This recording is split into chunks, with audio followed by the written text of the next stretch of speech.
So before I start opening any files, I actually want to give some context first. So this is basically the roadmap I made for myself to understand this code base, the Charis styling service. If you watched my previous videos, you'd see that there's quite a lot of improvements and files created. So you can see there are quite a lot of files in the styling, a lot of folders, a lot of files in the styling service folder. So in order for me to explain this for this YouTube series, I decided to create a roadmap to make that easier. And don't worry about this. There's currently no network, so you can't connect to my Redis database. So the first thing you see here is the TypeScript plus architecture foundations. Now I want to start with the TypeScript foundations because a lot of the architecture leans heavily on TypeScript patterns. So if you don't fully understand TypeScript foundations, it can be a bit difficult for you to understand my code. So then after, we're going to go into domain-driven design, and then we're going to go into type ORM, DolphJS, and the backtracking algorithm. The two algorithms are used in this styling service, and then the asynchronous side, which uses BoolMQ, Redis, and the queue workers. So by the end of this video, I would be able to show how each of them connects into one request flow. So let's start. So this is not a TypeScript tutorial, so I'm not going to go too deep into them, but these are some of the things you should actually know before you can learn this, actually understand my code, not just learn DDD. So the first one is classes. So a class is basically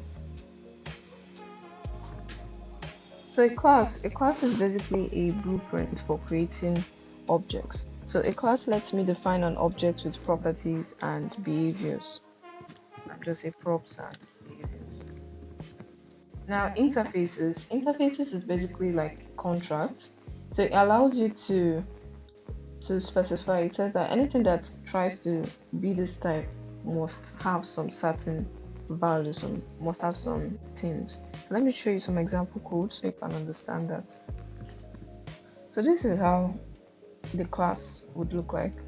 This is like an example code of how it will look like, and this is how the interface will look like, and this is how we would use it. So now this is how it would be used, right? So the interface is merely defining the structure of the object.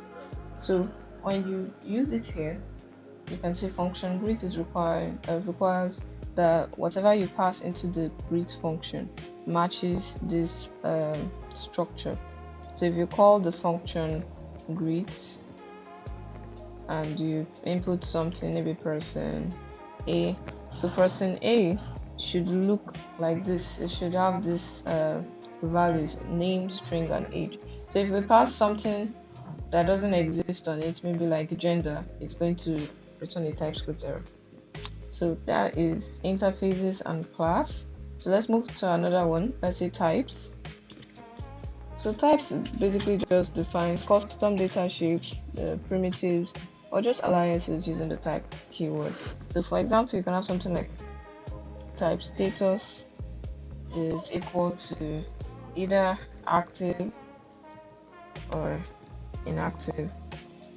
If you wanted to use this now and you wanted to maybe return the status, you must ensure that whatever status is passed, it should either be active or inactive. If not, it doesn't, any other status doesn't exist. So that's types. Now let's look at another foundation. Let's say generics. So generics allow you to create reusable components that work with a variety of types. It kind of like allows you to just put maybe like a placeholder. Let me say a placeholder, maybe like a placeholder that you can replace later on. So how an example of how it look like is this code. So this is how this is how the code looks like. So you have function identity, you have the generic, the argument, and what it returns. So the if this is how we would call it, identity number. So you can see the t was replaced with number, and the what we returned or what we passed into it is 42. So basically the arguments we're passing into it should be of the same type as what is here, and 42 is a number, so it will return 42. So we use generics when we don't want to like hard code it, when we know that maybe later on it's going to change. Okay, so after generics, let's look at async await. So it's just to, what it basically does is, instead of having to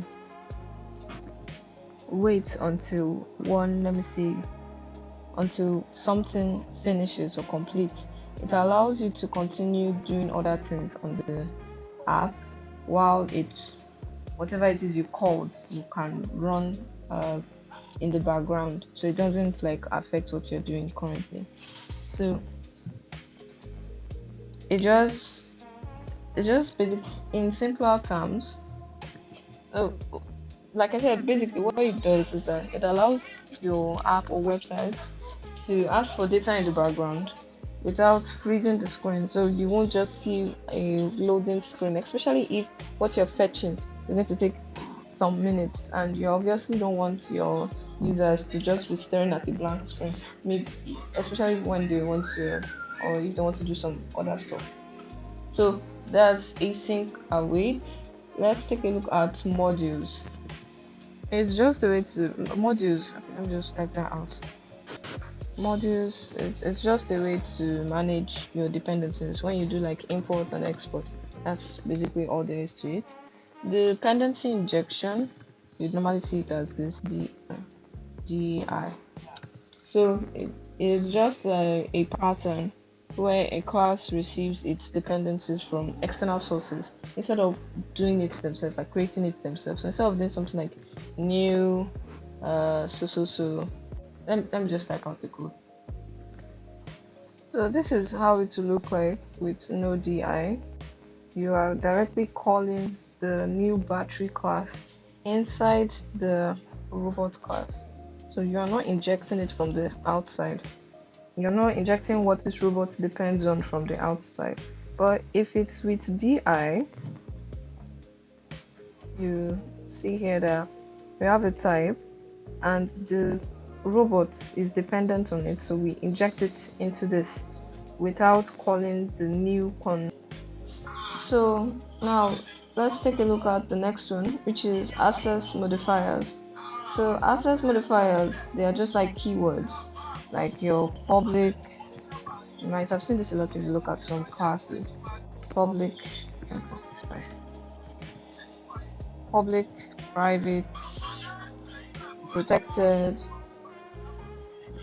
So public, private, protected, they just define the method visibility outside the class. So for example, if you have something like class accounts and in it you have like balance, if we leave it like this, it means that outside it we can call something like accounts dot balance and then give it like manually edit the balance, and that's not something we'd like to do. So what we would do instead is to put private in front of the balance, right? And probably give it a type, say number equals 0. Then we'll now create a public method or public function rather, and then tell it to return the balance. So something like return this the balance. So instead of calling this would now be invalid.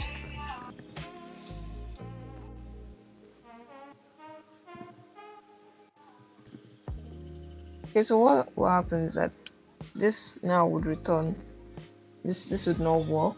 That would be an error. So instead what you would do is to do something like account dot no okay I said dot method, sorry, get balance. So account dot get balance. So this would return the balance that we have instead of allowing you to manually edit it. So this is a better. So that is access modifiers. Then enums. So enums are a set of constants to organize related values. So just like you have choices, right? So you need to decide that okay, these are the actual choices that are allowed, or it's commonly used in rules. So imagine you have an e-commerce app and you have a rule, and in your rule you can either be a buyer or seller. So you wouldn't want to do something like rule whatever the user inputs is what should be stored in the role, let me say variable. Because what if the user inputs old man or something like this? So you would do something instead, you would do something like enum role, then admin equals admin, then user equals user. So this is how an enum would look like. That's enums. Now unions. This one allows a variable to. This is it here. Allows a variable to hold values of multiple types using the OR operator. So it basically if I have like a variable that is ID, so the ID can be a string or it can be a number, meaning that ID can be equals to 101, that's number, and ID can also be a string like ABC dash 101, like that. So that's union. So narrowing is just refining a variable's broad type into something more specific using checks.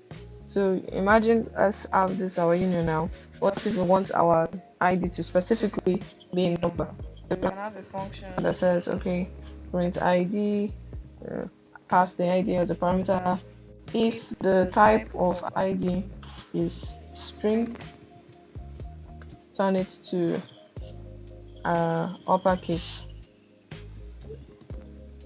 Else just console.log the ID to fix. So, that is just what narrowing is all about. Now let's look at the next one we have here. This is the next what the next box we have to look at here. That is architecture. So architecture is basically just how the responsibilities are divided. So it's basically deciding who is responsible for what in this application, in this folder. So let's use an analogy. Let's say a restaurant.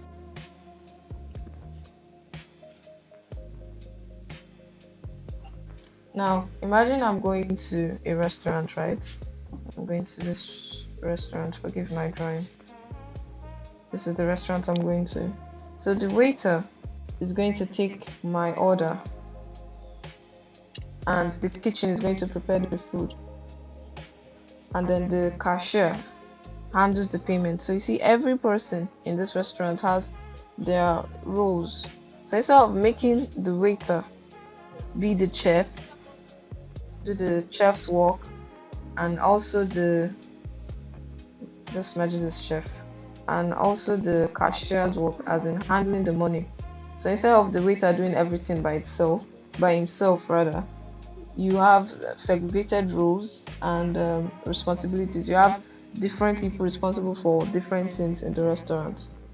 So instead of putting every code inside a giant file, we're going to divide the responsibilities or distribute it between different parts of the application. So let's just look at the goals. We have maintainability, testability, scalability. So we're going to keep business rules independent from the frameworks. So the architecture is basically just deciding where each responsibility should live in. Let's look at the next box. Now this next box is BLL versus DDD. So BLL stands for Business Logic Layer, and DDD, triple D, is domain-driven design. So BLM is basically the part of the app where the business rules and operations are implemented.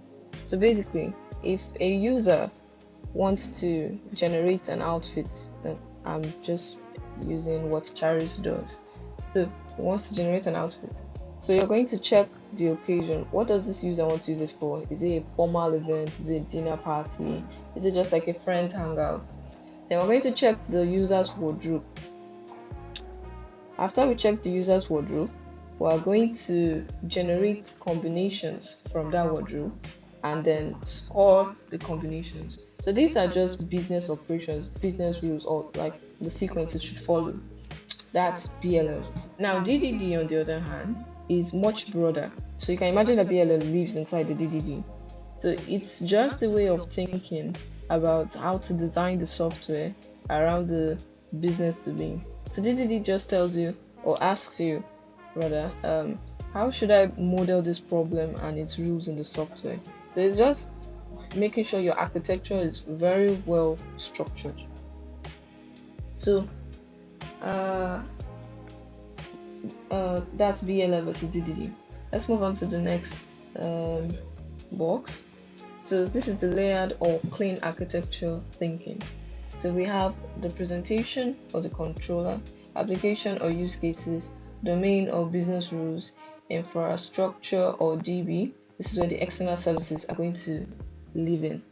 So now we need a way to actually organize these responsibilities. This is what we're going to use. Now, this is where the layered thinking comes in. So the presentation or controller. So the presentation controller is the outside world contacting the application, talking to the application. So it could be like if you are visiting this route, outfits / generate, something like this. So the controller is going to receive the HTTP request, which is this route that we're visiting. So it's not complete. Post outfit / generate. So what the controller basically does is that I received this HTTP request and I want to pass the information to the application. That's all it's concerned with. It's now concerned with making queries to the database. It's not concerned with the business rules. It's not concerned with the algorithms.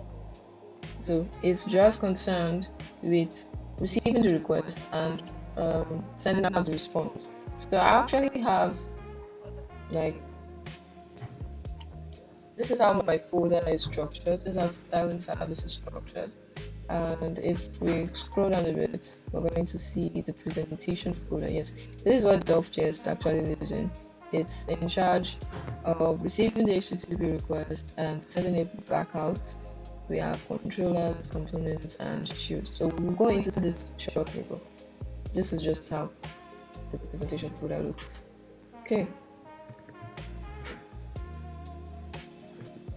And let's look at the next one, application or use cases. So the application layer is going to contain the operations that the application wants to perform.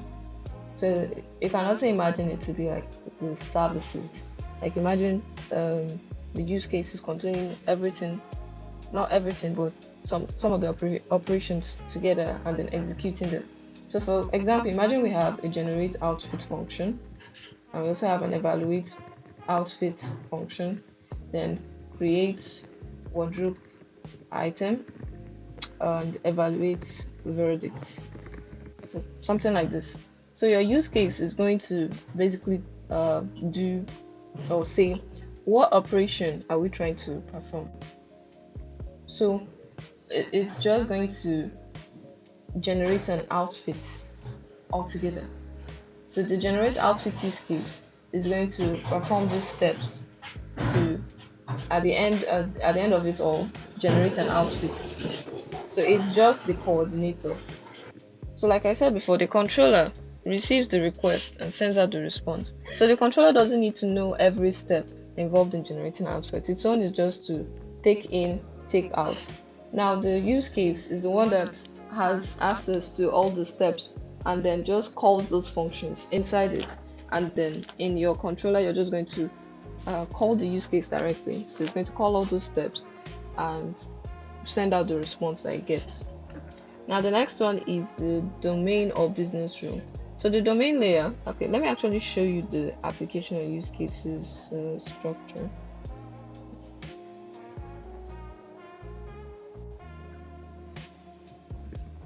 So this is where the use case lives, right? This is the data transfer object, the mappers. These are use cases too, and more use cases. Yeah, so that's how the application model layer looks like.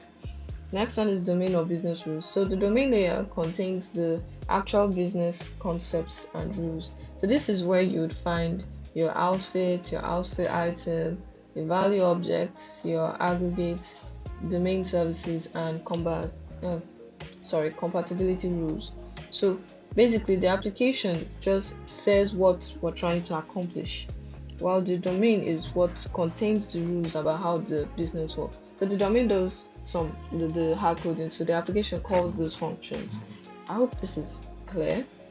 Then the final one is the infrastructure. So this is where we deal with things that are outside the business itself. These are external services that you call, right? So what could be inside these external services? Like you see here, I've already said infrastructure or DB. So it's going to be stuff like the if you're using Postgres, you're running it on your system locally. So you're going to see things like Postgres SQL connection, type ORM, Redis, BullMQ, the Gemini API, the Django API. So that's where you're going to see those services called. So that is it. So the next box is request to business logic data. So HTTP request enters the controller. The controller delegates to application use case. The use case invokes the domain repo. Then the infrastructure persists, calls external systems, and then the response travels back outward. So it's going to go back to the controller, and the controller sends out the response it gets. Now let's actually look at DDD core concepts. So the first concept is domain. So the domain is the problem or the business area being modeled. So it contains the rules, the invariants, and the behavior. So it shouldn't depend on the external services like the type ORM or the presentation layer, which is the HTTP. So the next core concept here is entities. So these are objects that have identity over time. And also, before I forget, one article or blog I can recommend that explains DDD or TypeScript in DDD is Charis. So this is his link, this is his website. So this is it, charistemler.com, articles, categories, domain-driven design. So his articles are all very explanatory. So it goes quite deep into the reason you should use DDD, why you shouldn't use DDD, and all of the core concepts of DDD. So he has 17 articles, and I did like a sequence you should follow to, like the sequence of his articles you should follow to understand DDD. So introduction to DDD, entities, value objects, DTU, mapper, blah blah blah. So take a screenshot of this if you're interested and follow that sequence. So let's get back into it. So entities. So like I said, they're objects with identity over time. Some examples are student, outfit, and order. So it just distinguishes, the identity is what distinguishes two entities with similar data. So for example, if I have a user 123 and I change the user's name from, let me use my name for example, Nifemi to Alex. So the property changed, but deep down it's still the same user 123, only that the property name changed. So can the object's property change? Let me just ask a question. Can the object's properties change while I can still say it's the same thing? Yes, the property changed, but the identity is still the same. So let me show you how this is implemented in my Charis project.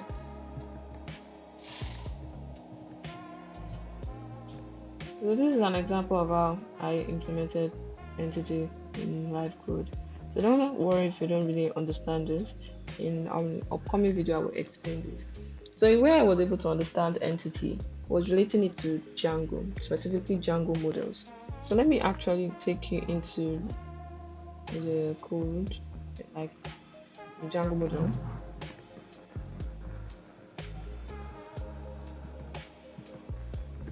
So basically, I related it to Django models because they both have objects, right? They have a unique identity, which is ID, and the state can change over time. But it doesn't mean that wardrobe item is not wardrobe item just because the name changed. Only difference is that the only change was the property, but the ID still remains the same. But the core difference between a Django model and an entity, a DDD entity, is that the Django model talks directly to the database whenever you call self.save, right? But a DDD entity is just like an object with structure. It's just an object that has identity, and that has an identity like ID. So that's just what this distinguishes them. Now let's take a look at value objects. So now this one is where the value matters more than the identity. So you can see entity, it's where the identity matters more than the value that changed, right? So value object is defined by value, not by identity. And some examples are email, money, student ID.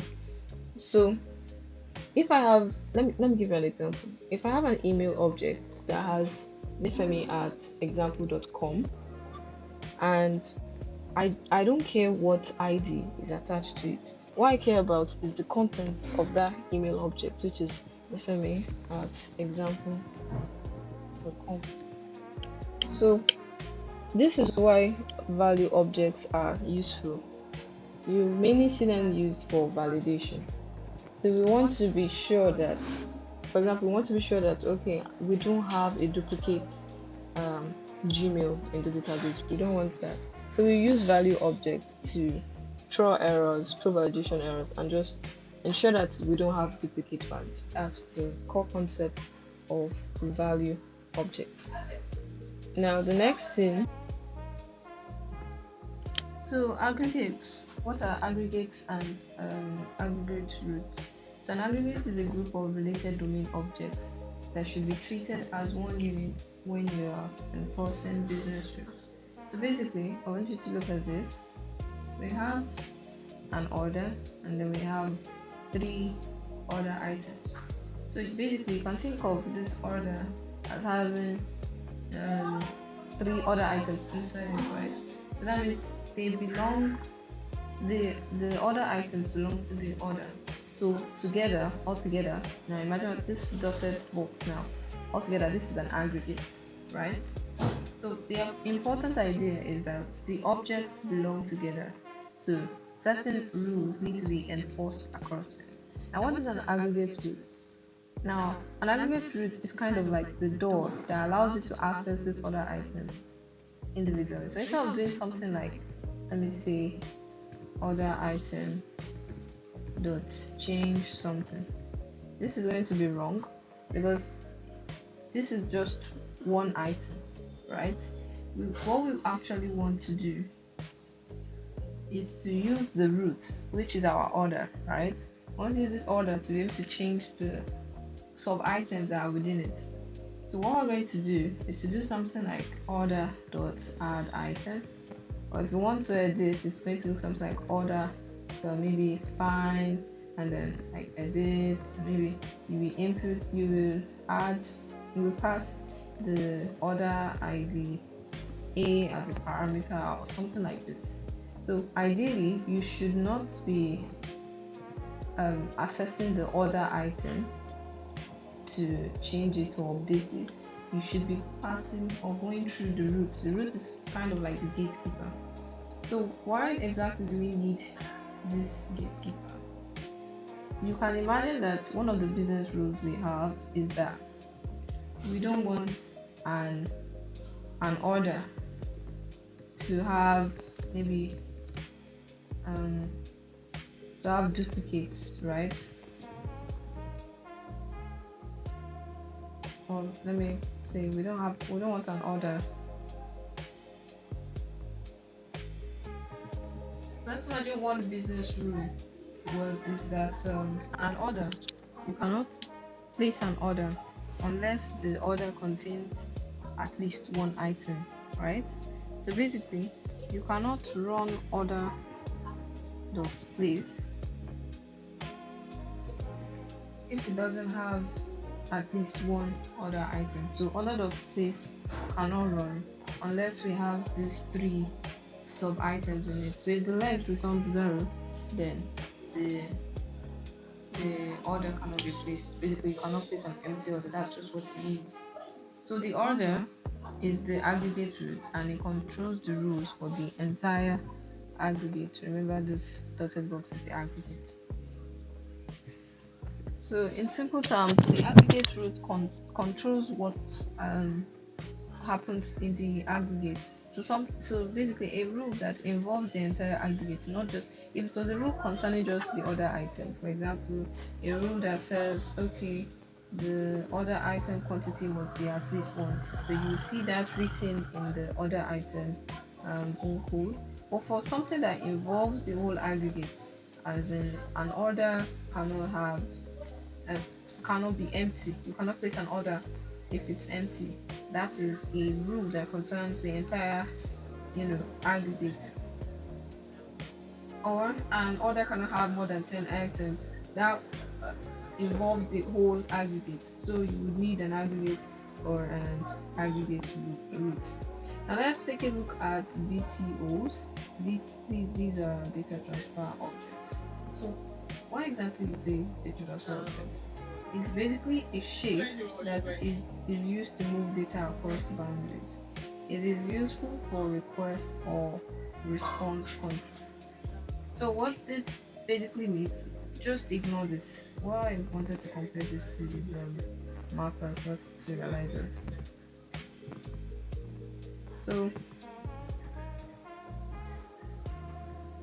in layman's what DTO means is that it's basically a description of the data that is allowed to enter or leave a part of the application.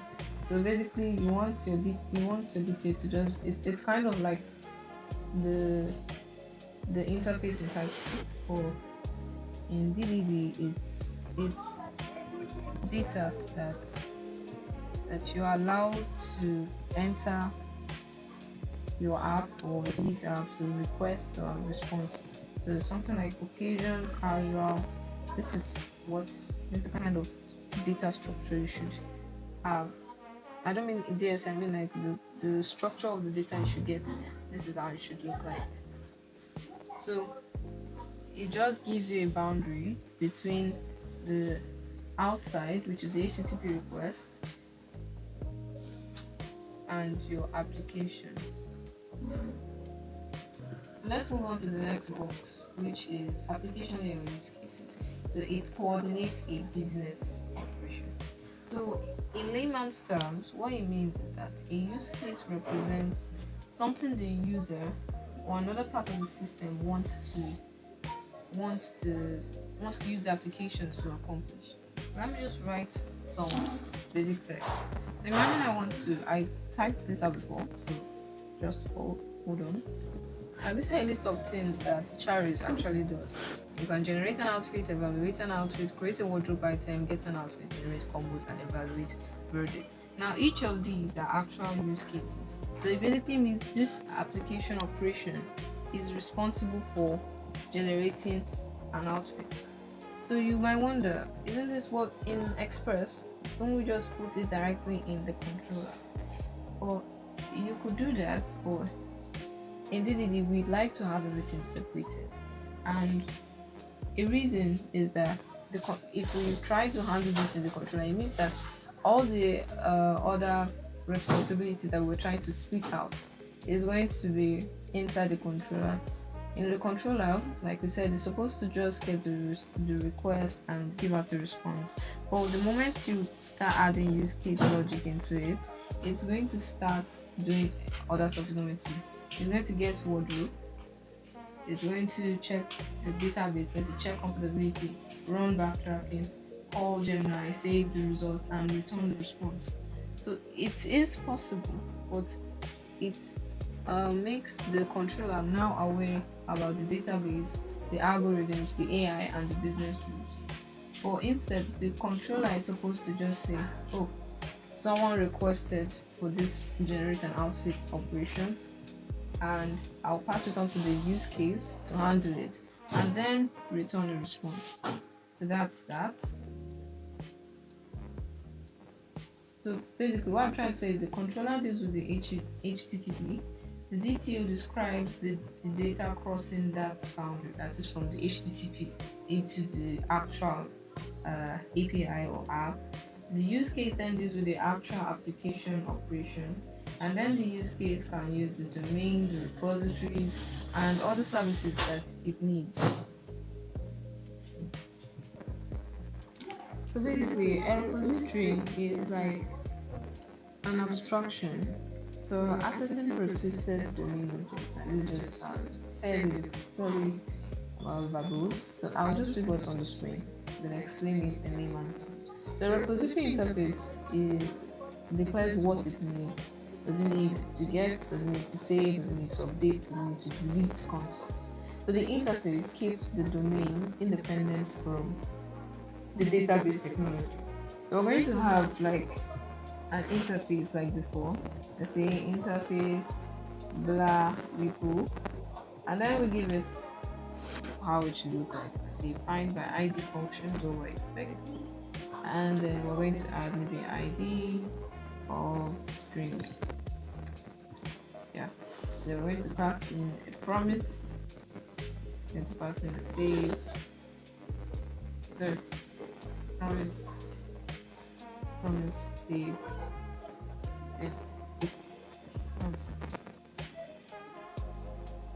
Now, this interface that we just designed doesn't have any mention of type ORM or post processing.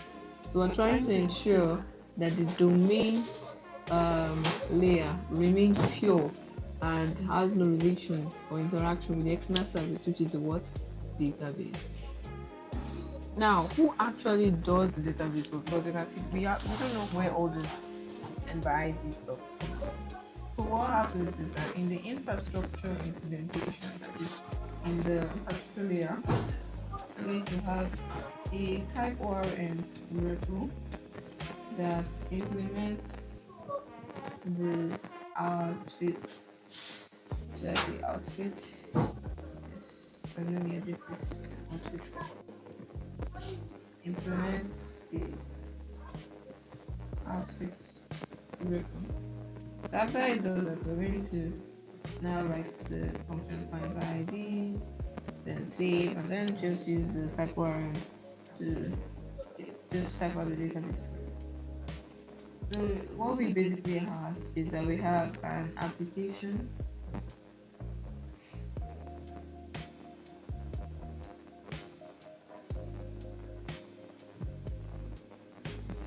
We're going to have an application of domain. So we have it providing something. So let's say it needs an outfit. So we have outfit repo.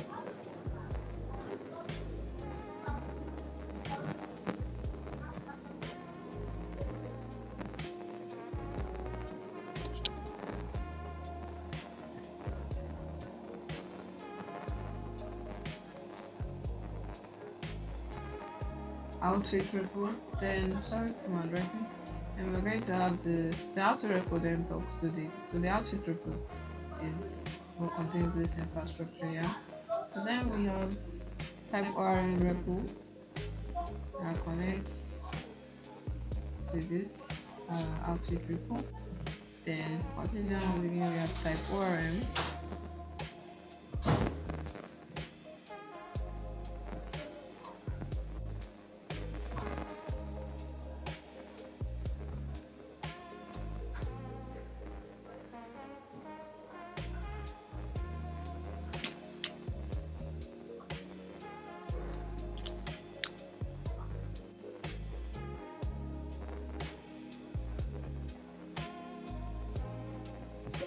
Now, when we repository, let's look at mappers.